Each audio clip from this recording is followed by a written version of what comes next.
السلام عليكم مشاهدينا الكرام، وأهلا ومرحبا بكم من جديد. الصحافة اليمنية لا تتحدث هذه الأيام إلا عن أمرين مهمين جدا: الأحداث التي تجري في عدن، وتحديدا المظاهرات التي يؤيدها المجلس الانتقالي الجنوبي، واقتحام قصر المعاشيق. ومن جهة أخرى أيضا ما قاله وزير الدفاع الإسرائيلي بخصوص رحيل قائد كبير داخل جماعة الحوثي. بل وزير الدفاع الإسرائيلي قال إن إسرائيل استهدفت رأس قيادة الحوثيين، وهو ما أدى ببعض المراقبين إلى تكهن أن يكون عبد الملك الحوثي هو المقصود بهذا الإعلان الإسرائيلي، خاصة أن هناك نوعين من القيادات المعلنة والقيادات غير المعلنة. القيادات غير المعلنة يترأسها عبد الملك الحوثي، فيما يترأس القيادات المعلنة مهدي المشاط.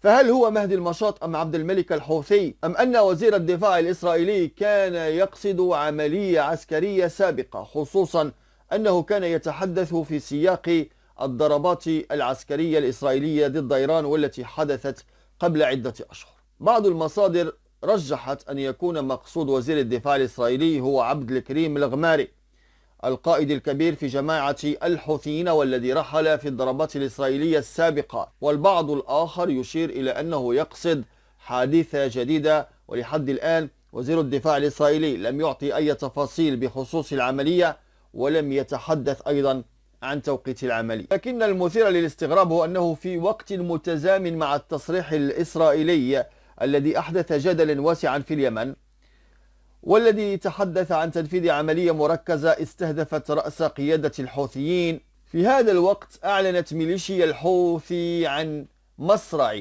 أحد ضباطها البارزين في محافظة حجة شمالية غربي البلاد.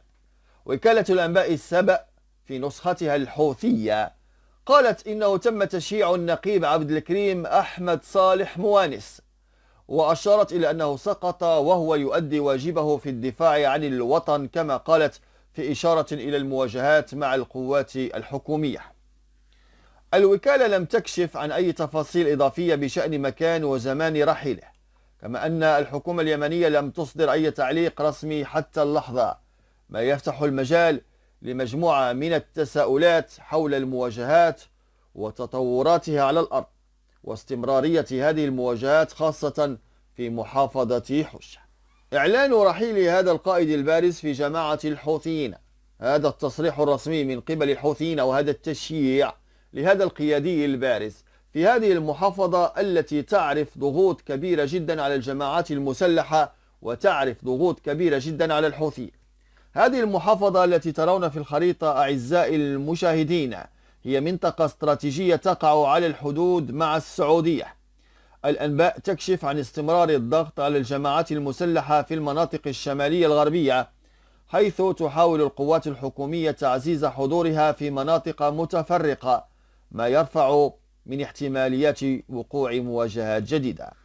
لكن المشكل ما بين الإعلان الإسرائيلي والإعلان الحوثي المتزامن مع إعلان إسرائيلي من وزير الدفاع الإسرائيلي بخصوص رحيل قائد كبير في جماعة الحوثيين، هذا التزامن هو ما أربك المشهد الإعلامي في اليمن، حيث أن حتى بعض التساؤلات من بعض الصحف اليمنية: هل هو عبد الملك الحوثي؟ هل هو المشاط؟ وما إلى ذلك. مثل هذه التساؤلات هي التي زادت من حجم الإرباك بخصوص من هو القيادي الحوثي الذي تم استهدافه من إسرائيل، وهل هي عملية جديدة أم عملية قديمة تحدث عنها وزير الدفاع الإسرائيلي، خاصة وأنه لم يعلن رسميا لا عن مكان ولا عن زمان وتوقيت هذه الغارة، وحتى الاسم لم يذكر اسم هذا القيادي، رغم أنه كان بإمكانه بكل بساطة ذكر اسم هذا القيادي. هل هي عملية جديدة أم عملية قديمة؟ لحدود الآن الأمور لا تزال مبهمة، لكن المؤكد أن الحوثيين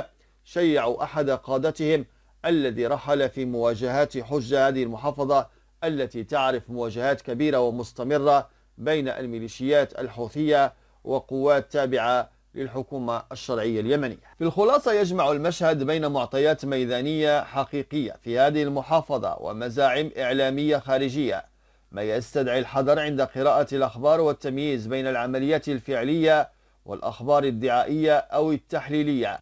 ويبدو أن الرسائل التي تبعث بها التصريحات الإسرائيلية إلى جانب بيانات الحوثيين تصب في خانة تأكيد السيطرة الإعلامية على المعلومات العسكرية وإرباك الخصوم ورفع معنويات الداخل.